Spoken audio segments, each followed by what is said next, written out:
तो आज की इस वीडियो में मैं आपको बताऊंगी, अगर आप भी गाहे बगाहे हाथ या पैर की उंगलियां चटकाने के शौकीन हैं तो थोड़ा सा हो जाइए सावधान, क्योंकि इस वीडियो में मैं आपको कुछ ऐसा बताने जा रही हूँ जिसे सुनकर आप शायद चौंक जाएं। खाली समय की ये आदत आपको गठिया जैसे दर्दनाक बीमारी के जाल में फंसा सकती है।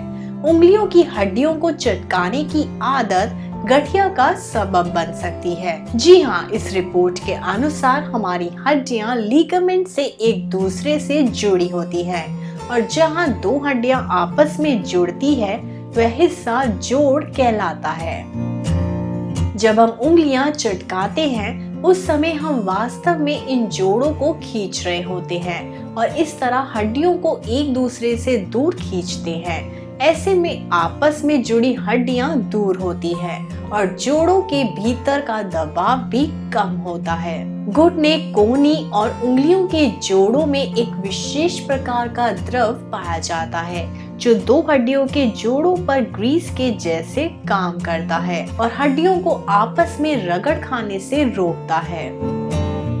जोड़ों पर दबाव के कम होने से इस विशेष प्रकार के द्रव में मौजूद गैस जैसे कार्बन डाइऑक्साइड नए बने खाली स्थान को भरने का काम करती है और ऐसे में द्रव में बुलबुले बन जाते हैं। जब हम जोड़ों को काफी अधिक खींचते हैं तो दबाव कम होने से यह बुलबुले फूट जाते हैं और हड्डी चटकने की आवाज आती है।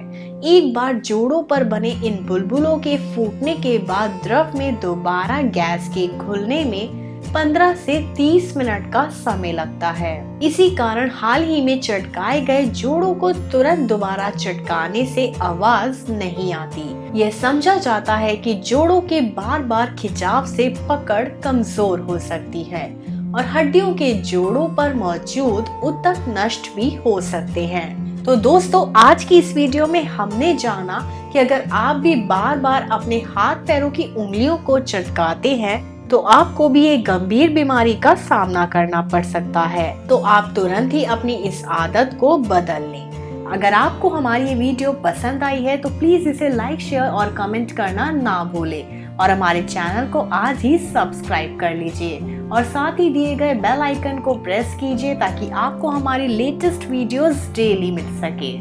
Thanks for watching our video.